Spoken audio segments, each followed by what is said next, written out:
A very good morning to all the students present out here, especially those who will be sitting for the ICSC examinations, which will be beginning in a few weeks from now, in a fortnight from now. Just in another 2 weeks, the exams will be starting, will be commencing, and so I'm making this video in order to help those students who would like to understand the story. Thank you, ma'am, which is a part of the ICSE syllabus. It's a lovely story with a beautiful message, and if you write answers pertaining to this story, you can score good marks because it's an easy story, simple to understand. So let's not waste time. Let's start. Okay.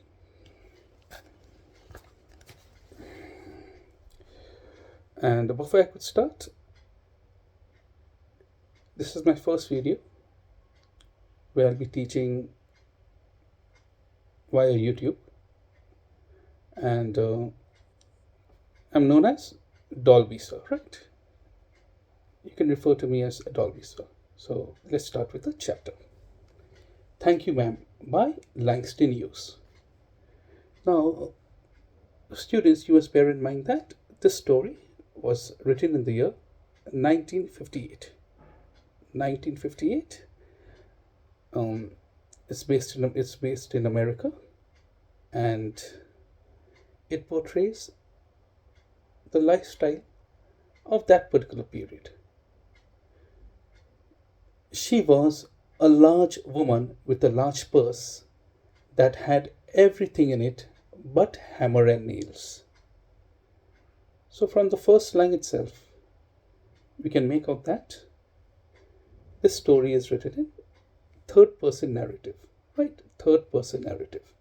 A third person is narrating the story, and one of the characters of the story is a female character, a large woman, a stout woman, a big woman, and she was carrying a large purse that had everything in it but hammer and nails.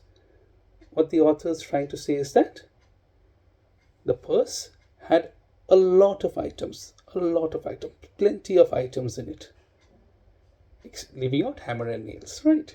So basically, the writer is trying to say that it was a large bag, the woman was large, and in the bag itself, in the purse itself, there was plenty, a variety of items. It had a long strap, and she carried it slung across her shoulder. So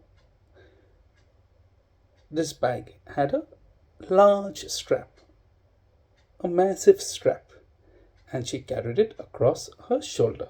Across her shoulder, it was about 11 o'clock at night. 11 o'clock at night. The key word in this sentence is at night. Night. 11 o'clock. That means 11 at night means that the roads are deserted. The lady is walking alone, carrying a large bag. So right now she is susceptible to getting robbed. There are high chances. She's vulnerable at the moment. And she was walking alone, all by herself, when a boy ran up behind her and tried to snatch her purse. A boy ran behind her and tried to snatch her purse. Right, most probably a young boy, a pickpocketer, right? A thief. And he snatched her bag. Seeing that she's alone, a lady, a large woman, that means she's stout. He'll take that bag and he'll run. She won't be able to run behind him. He thought in that way. But will he be successful in his attempt? Let's wait and watch. The strap broke with the single tug the boy gave it from behind. With a single tug, he just pulled it. So he just pulled it slightly and it broke. And then what happened? But the boy's weight and the weight of the purse combined caused him to lose his balance. So instead of taking off full blast as he had hoped, the boy fell on his back on the sidewalk and his legs flew up. So what happened? The boy thought that he'll escape easily. He'll take that bag, he'll snatch that bag, and he'll run off. He'll run away like Usain Bolt. See, taking off full blast. He thought he'll take the bag, turn and take off, run away, full blast, full speed. But there's a saying in English: as man proposes, God disposes. Like what man proposes, God disposes. And this is what happened. He had a plan, and he thought everything will work according to that plan.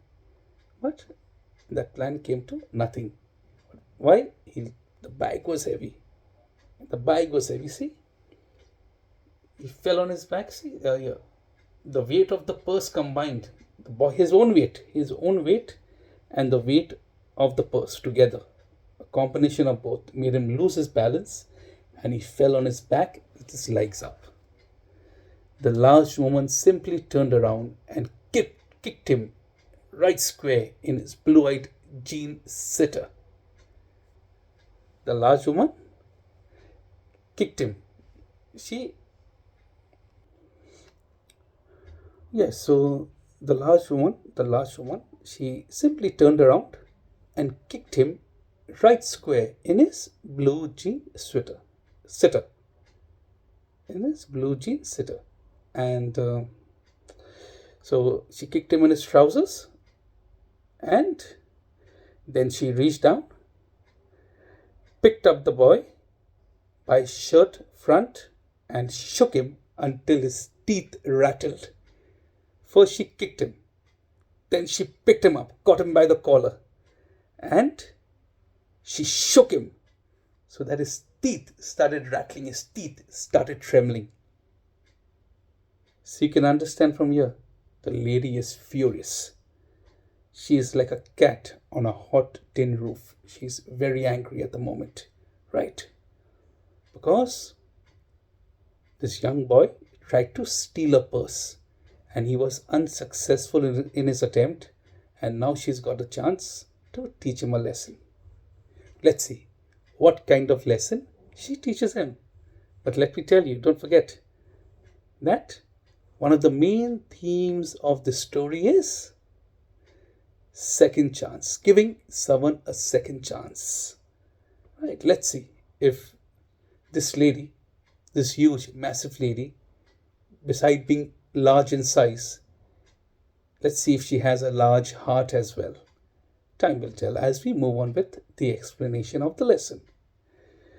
After that, the woman said, "Pick up my pocketbook, boy, and give it here." The woman told him, "Pick up my book, pick up my pocketbook, pick up my purse, and give it to me right away, right now." Still, she still held him, but she didn't leave him. She knows that if she leaves him, he'll go a full blast, he'll run away, he'll escape. He won't be standing there. And she knows very well that she can't chase behind him, right? But she bent down enough to permit him to stoop and pick up her purse. So she bent along with him while holding his collar so that he could bend down, he could stoop, he could bend down and pick up the purse. Then she said, "Now ain't you ashamed of yourself?" Then she tells him, "Aren't you ashamed of yourself? Are you not feeling ashamed of yourself for what you have done? Trying to steal, trying to snatch a lady's bag, her purse, right? 11 o'clock at night.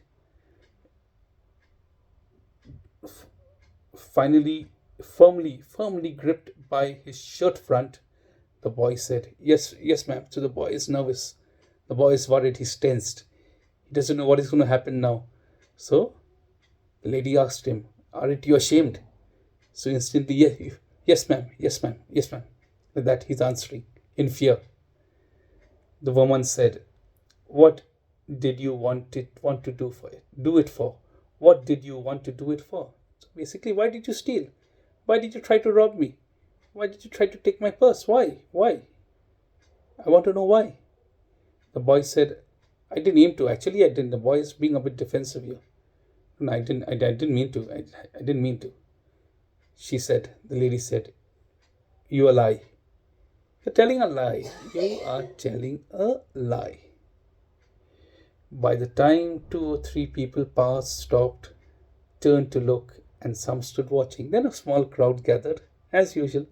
Whenever any scene takes place on the streets, a small crowds gather. It's the middle of the night. It's almost midnight, 11 o'clock. In an hour's time, it will be midnight. So people are less in number. That's the reason why a few, two or three people stopped, turned, and some of them stood watching. If I turn you loose, will you run? The woman is asking the boy. If I leave you, if I turn you loose, if I leave you, right? If I leave your collar, if I loosen my grip, will you run? Will you escape? The woman is asking that young boy. Yes, ma'am, said the boy. The boy is very honest. Yes, ma'am, I'll escape. Quite humorous here. And the lady said, then I won't turn you loose. Okay, you'll escape. Fine, then I won't turn you loose.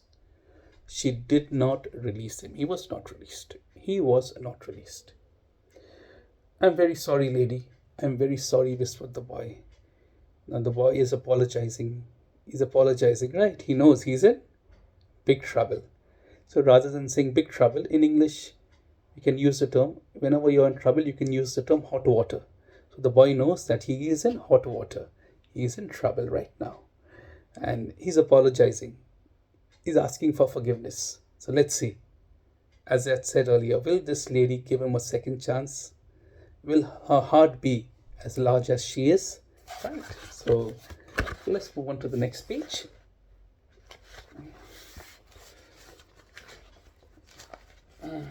Yeah. And your face is dirty. The lady is telling him. And your face is dirty. Look at your face. Your face is dirty. So from here, the readers like us can understand that this boy who's a thief, he actually is a victim of neglect. There's no one to look after him. There's no one to show him the right path.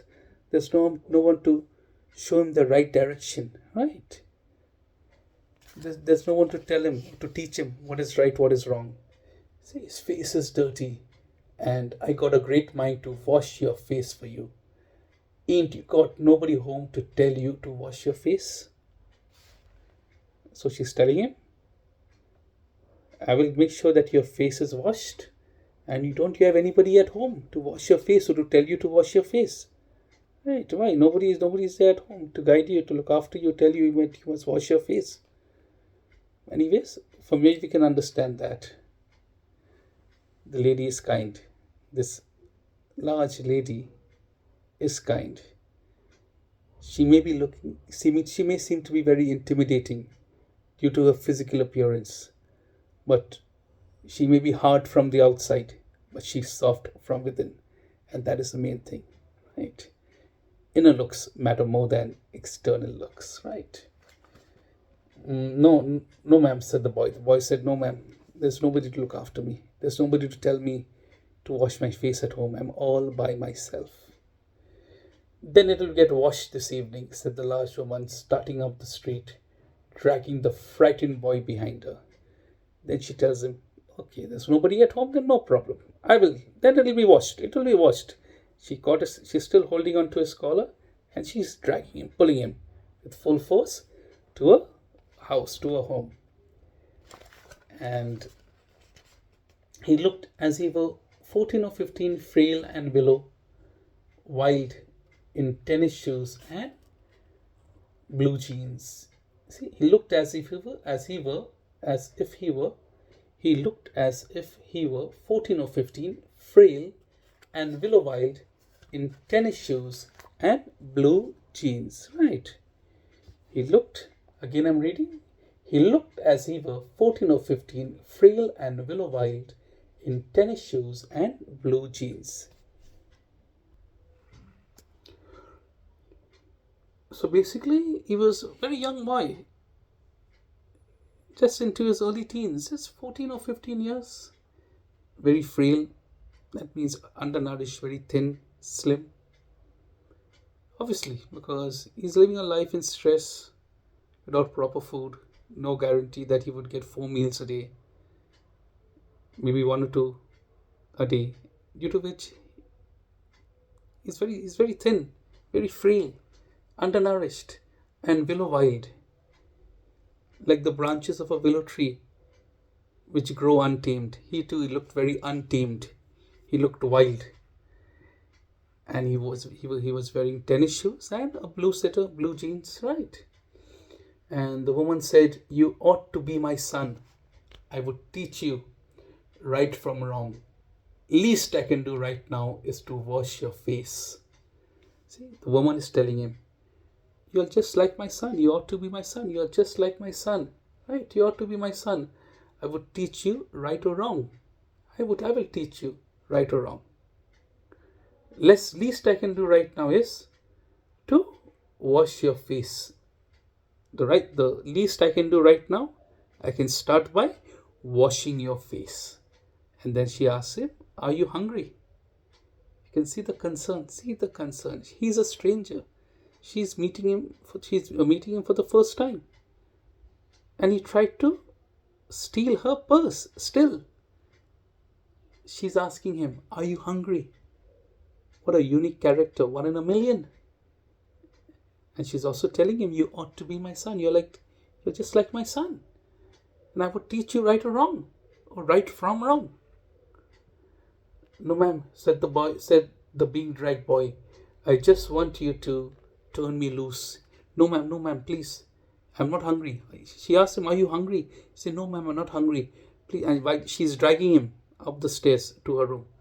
And then he tells her, I just want you to turn me loose. Please leave me. Please loosen your grip. Loosen your grip on my collar. I just want you to do that.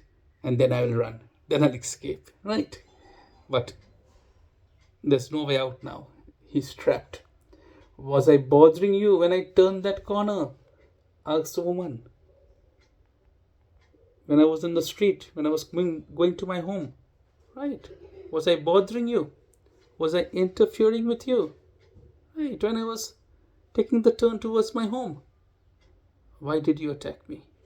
Why did you try to steal my purse? Why? I was doing nothing to you." That's why she's asking the boy, "Was I bothering you?" "No, ma'am, no.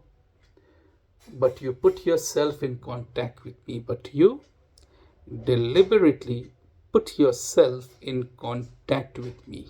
You were asking for trouble. You were asking for trouble, basically," said the woman. "If you think that contact is not going to last a while, you got another thought coming. When I get through with you, sir, you are going to remember Mrs. Luella Bates Washington Jones." And she gives a very firm and strict warning to the boy. She tells him that if you think that the contact is not going to last a while, you got another thought coming. And if you think that you're not going to pay for what you have done, you have got another thought coming. Because once I finish with you, once I finish teaching you a lesson, you'll remember my name. And my name is Mrs. Luella Bates Washington Jones. You started it, I'll end it. And I'll end it in a memorable fashion, in a memorable way. I'll make this experience of yours absolutely unforgettable. I didn't get into contact with you. You got into contact with me. And if you thought I'm going to let it go so easily, boy, you are mistaken. Sweat popped out on the boy's face, and he began to struggle. Sweat popped out on his face. He became sweaty. He started perspiring due to fear, not due to the heat, due to tension. Right? Due to tension, due to stress. He started sweating. And he began to struggle. Trying to get out of the grip of Mrs. Luella Bates Washington Jones. And he began to struggle. Mrs. Jones stopped, jerked him around in front of her, and put a half Nelson around his neck, and continued to drag him up the street. And she continued to drag him up the street. So basically, he was trying to get away, but Mrs. Jones was too strong for him. So what she did, she jerked him around in front of her, and put a half Nelson about his neck. Half Nelson is basically a wrestling move, a wrestling hold in which one arm is passed under the opponent's arm from behind and the other hand is applied to the neck. So, in a sort of a wrestling move, she held on to him and continued to drag him up the street. And she changed her grip. Now she's holding him with a half Nelson move, a wrestling move, and she's dragging him up the street, When she got to a door, she dragged the boy inside, down a hall, and into a large kitchenette furnished room at the rear of the house. So when she got to a door, got to a home, she dragged the boy inside, down a hall, the living room, and into a large kitchenette furnished room at the rear of the house. And she dragged him through the hall into a room which also had a kitchenette, a room combined with a kitchen. The kitchen is in the room itself, right? And that's why it's called kitchenette furnished. And she switched on the light and left the door open. The door is open. She didn't close the door. You have to read between the lines here. She didn't close the door. She kept the door open on purpose. Deliberately, she kept the door open. Right. Waiting to see if the boy will run away later on or not. Let's see. The boy, there's a lot of suspense being built up. Excellent story, excellent writing. The boy could hear other roomers laughing and talking in the large house. The house was large, and he knew that the lady was not alone. There were other people in the other rooms of the house as well. And they were laughing and they were having a nice time. Some of their doors were open too, so he knew he and the woman were not alone. And some of the other rooms, the doors to those rooms were open. Other members were there, having fun, laughing, joking, and having a gala time. And he knew that they were not alone, that the lady was not alone. And the woman still had him by the neck in the middle of the room. And the woman was still holding on to him, holding on to his neck, holding on to the collar. She was holding on to his neck. Right now, he's in front of her, right? Because she had changed her grip to that half Nelson move. And right now, she's still holding on to him and she hasn't loosened her grip. And she said, "What is your name?" She's asking him his name. What is your name? Roger. Roger answered the boy. The boy answered, "My name is Roger." "Then, Roger, you go to that sink and wash your face. First and foremost, your face is filthy, your face is dirty. Go right away to that sink and wash your face," said the woman. Whereupon she turned him loose. She has let go of her grip. And Roger is going to wash his face. The door is open. At last, Roger looked at the door, looked at the woman, looked at the door, looked at the woman, looked at the door, looked at the woman. What to do? He's contemplating in his mind, but somehow he decides to stay. He goes to the sink. He does not run away. "Let the water run until it gets warm," she said. "Use a clean towel." So she tells him, let the water run until it gets warm. Let the water run. See, she's giving him warm water. Let the water run until it gets warm. And here's a clean towel. Go clean your face wipe your face. Wipe your face with a clean towel. He's getting VIP treatment from a lady from whom he had tried to snatch a purse, right? Then the boy is a bit apprehensive. He's worried. You're going to take me to jail, asks the boy, bending over the sink. The boy is washing his face and then asking her,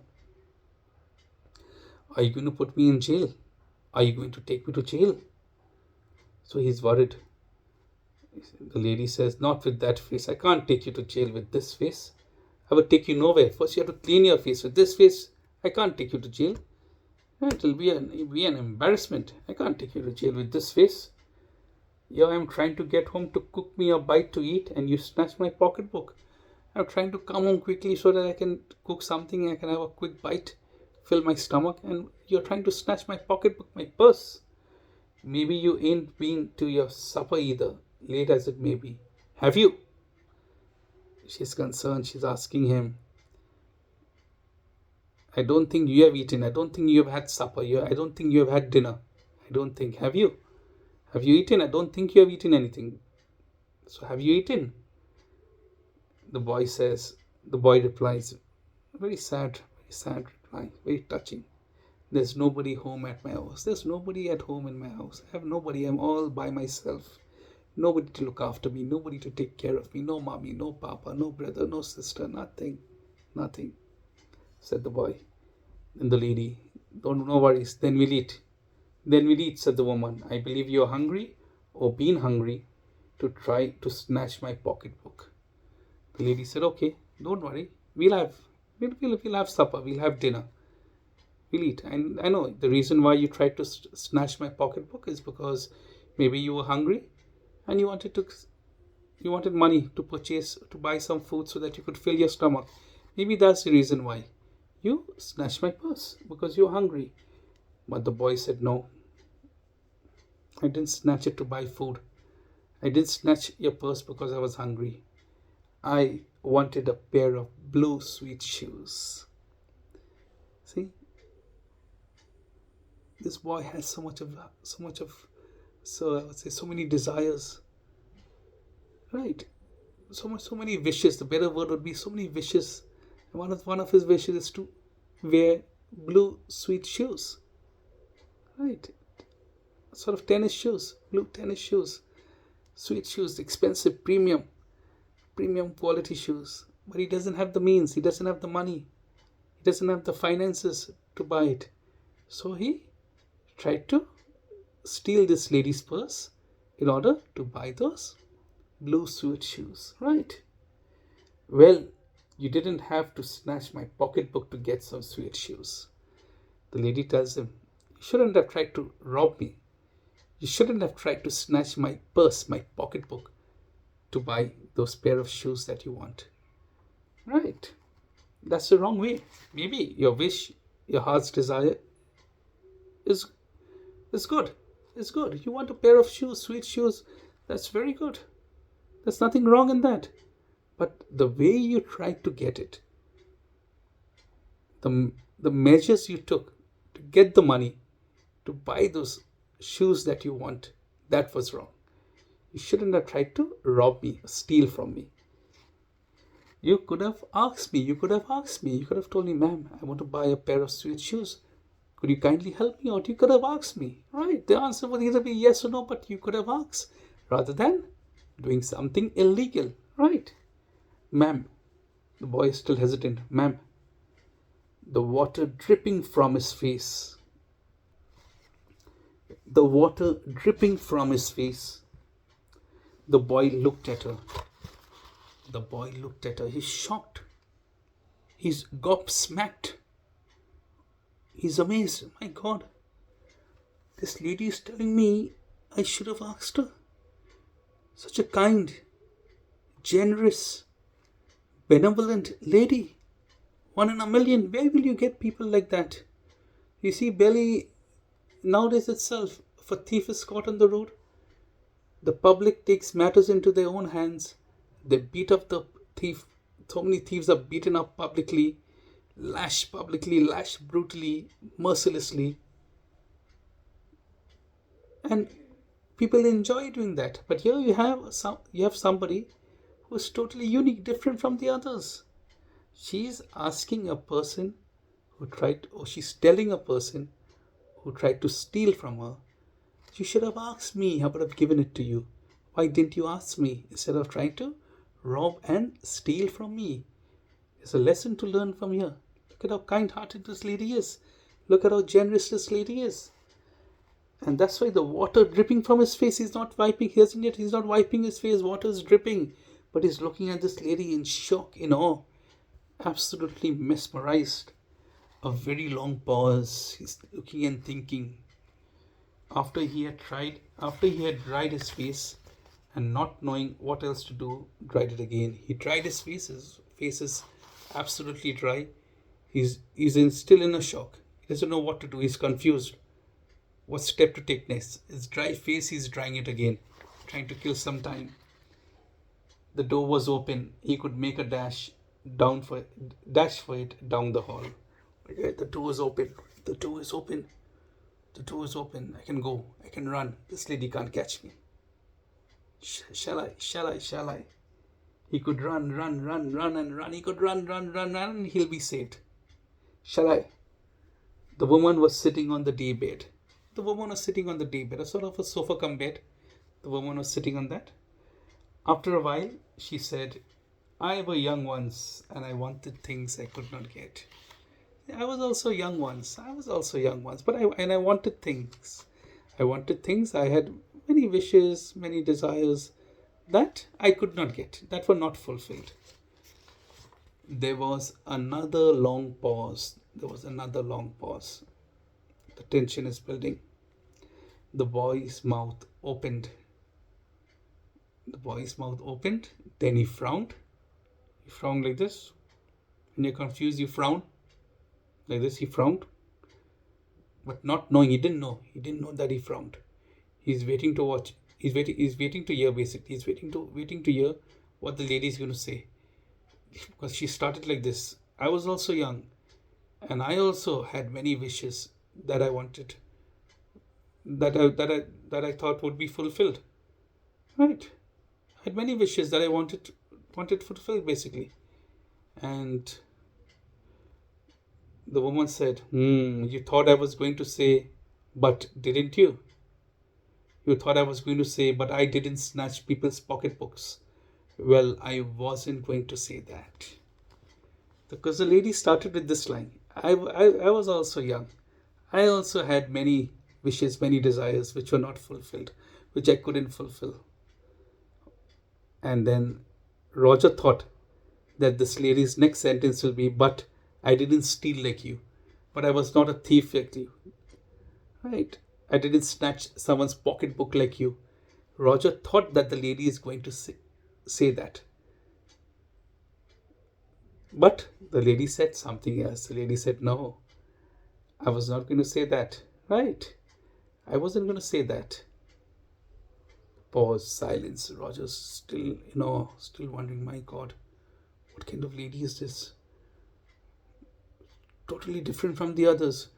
99% of the people will tell him this, that I was also young. I also had many desires, many wishes, but I didn't rob like you. Most 99 out of 10 will tell him like, or 99 out of 100 will tell him that. But this lady was different. She didn't tell him that. There was silence, there was some pause. And then, I have done things too which I would not tell you, son, neither tell God, if you didn't already know. He said, I have also done many things. I also have a past. But I can't tell you, and I won't even tell God if God doesn't know. Right? So you sit down while I fix us something to eat. So you settle down, settle down while I get something to eat, while I prepare something to eat. You might run that comb through your hair so you will look presentable. So what you can do in the meantime, while I'm preparing, you comb your hair, you look presentable, you look good, right? In another corner of the room, behind the screen, was a gas plate and an ice box. In another corner of the room, behind the screen, there was an ice plate, a gas plate, and an ice box. And Mrs. Jones got up and went behind the screen in the room. And the woman did not watch the boy to see if he was going to run now. Nor did she watch her purse, which she left behind on the daybed. The purse is on the daybed. See? And she is behind the screen. She cannot see the boy. She is behind the screen. She cannot see the boy. And the purse is on the daybed. So let's see what happens, right? Will he run? Will he take the purse and run? Will he escape? Will he what do you call it? blast off, basically, blast away, run at full speed, and never come back again. And he has good opportunity. He has a good chance. The purse is there. The lady is out of sight. The lady can't see him. He can disappear in a jiffy. Let's see what happens. But the boy took care to sit on the far side of the room where he thought she could easily see him out of the corner of her eye if she wanted to. Look at the change.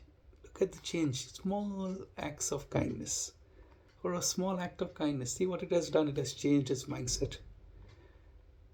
Earlier, what he was doing, he only wanted her to loosen her grip so that he could run.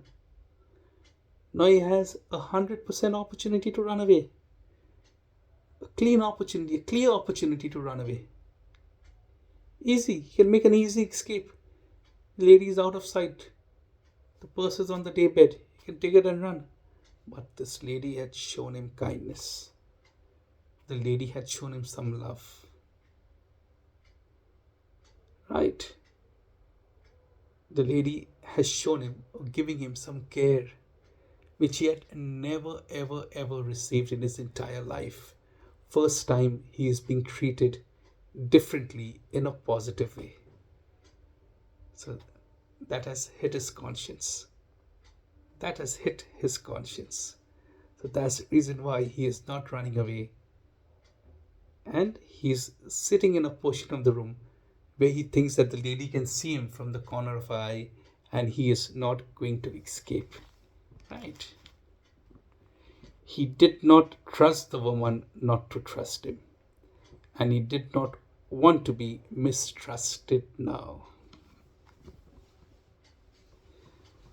Basically, he never ever thought that this woman is going to trust him. And she's trusting him. She is trusting him, and he doesn't want to lose that trust. He doesn't want her to mistrust him. She has been very kind and good to him. Next, do you need somebody to go to the store? Asks the boy, maybe to get some milk or something. She's asking, so the boy is asking her, do you want anybody to go to the store? I'm willing to help to get some milk or any other item. I'm willing to help. Look at the change. See, the lady has given him a second chance. The lady has given him a chance to reform himself.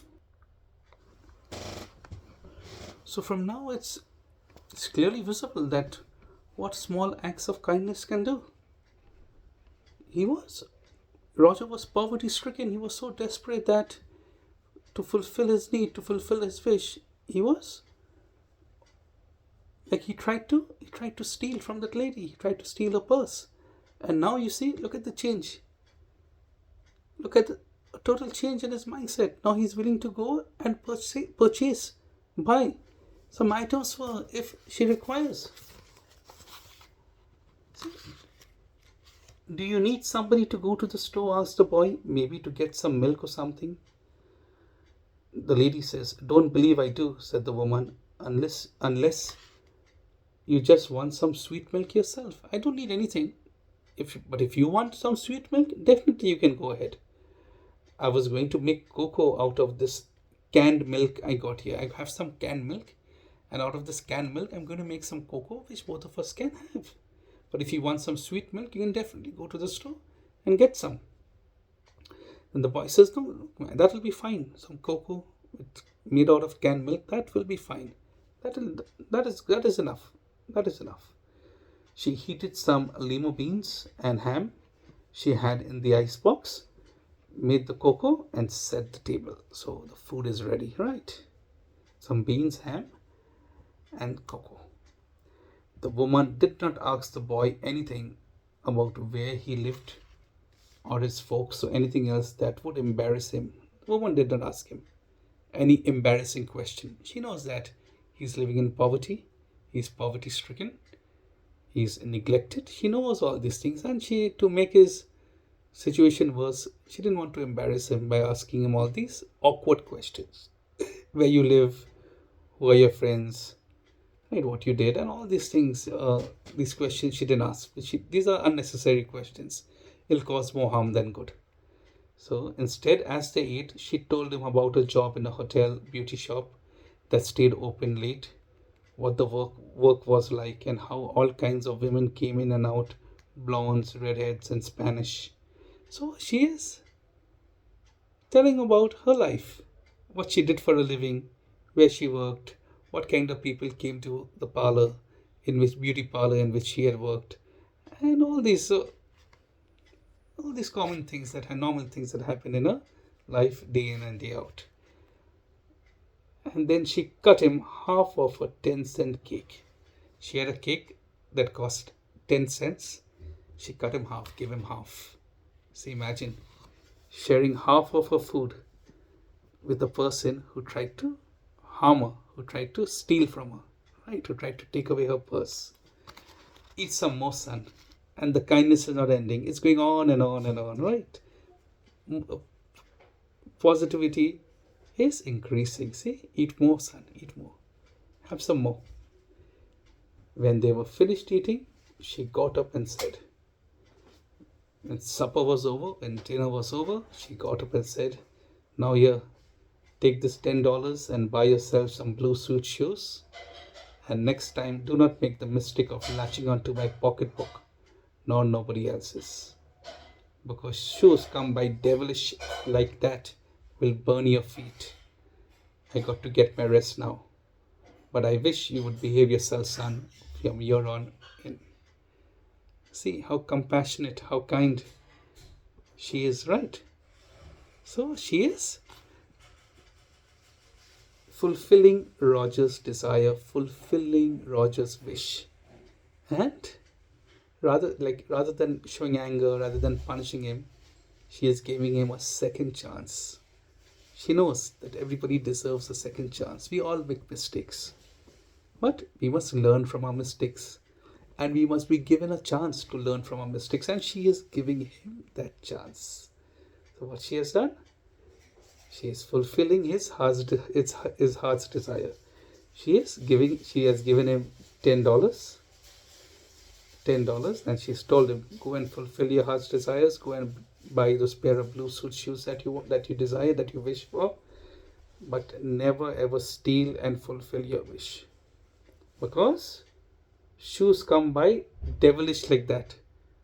Shoes that come from evil means like stealing, right? Will burn your feet. Will burn your feet means will get you into trouble. Karma will hit you badly. If you steal, rob, and use that money to fulfill your wishes, at the end of the day, karma will hit you hard. It will burn your feet, right? So never ever steal. Never ever try to fulfill your dreams by using the wrong way, following the wrong path, moving in the wrong direction. Anyways, boy, I've got to rest now. I'm tired. Had a hard day.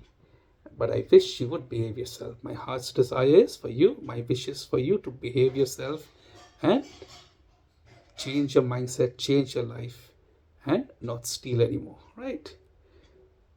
From now onwards. She held him down the hall to the front door and opened it. She led him down the hall to the front door and opened it. She led him. She's escorting him to the door, imagine. And opened it. Good night, boy. And she's reminding him, behave yourself, boy. Behave yourself, boy. Change your lifestyle. Change your way of living. Change your means of getting money. Don't steal. Don't rob. She said, looking out to the street. I've given you a second chance. Make use of it. Please. She's looking out to the street and then she tells him, good night. Behave yourself, boy. Be a good person. The boy wanted to say something else other than thank you, ma'am, to Mrs. Luella Bate Washington Jones. The boy wanted to say much more to this lady. Thank you is not enough for what she has done. Thank you is not enough for the way she has showered him with kindness, with generosity, with compassion, with love, with concern, with care. 2 words are not enough. He wanted to say more than that, but he couldn't do, as he turned at the barren stoop and looked back at the large woman in the door.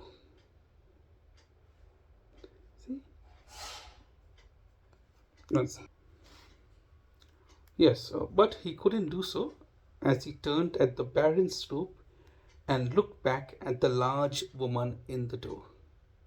He wanted to say much more, but he couldn't. He couldn't. As he turned back and he looked at the barren stoop, that's barren over here means the undecorated, unadorned stairs. Stairs in front of a house. The stoop, the stairs in front of a house. It's contrasting with the love and warmth he received inside the house. Right? He doesn't want to leave her. He wants to remain there basically. And he looked back at the large woman in the door. He's looking at the barren stoop, the barren stairs that are stooping down, and he's looking at the lady. He wanted to say much more. He wanted to say much more. He wanted to express his happiness, express his love, express his thankfulness, show his gratitude. But unfortunately, only two words came out. He barely managed to say, just about, just about, he managed to say thank you before she shut the door. He looked at the barren stoop, the stairs, he looked at her, and he wanted to say much more. But only two words came out. Thank you, ma'am. For that, she shut the door. And he never saw her again. And he was never, and she was never ever. So basically, this ending shows what? That unconditional love, trust, compassion can transform a person, can transform a person who is troubled, can transform a person who is burdened, burdened. And here again, you see, the reason why he can't say more than two words other than thank you, the reason is he's overwhelmed, overwhelmed with the kindness, love, and compassion shown to him. So basically, the story tells us that the power of trust can create miracles. And the reader is assured, right now, assured in his or her mind that Roger will not steal again. He has been transformed. Rather than showing anger, rather than being punished, rather than being mistreated or ill-treated, he was showered with love, kindness, compassion, and generosity. And that has had a positive impact in his mind. And from now onwards, he's a different boy altogether, a different individual altogether. So, boys and girls, students, this is what the story is all about. So, I hope you liked it. And just keep in mind that everyone deserves a second chance. So, all the best. If the story comes for your examination, write and get good marks. Thank you.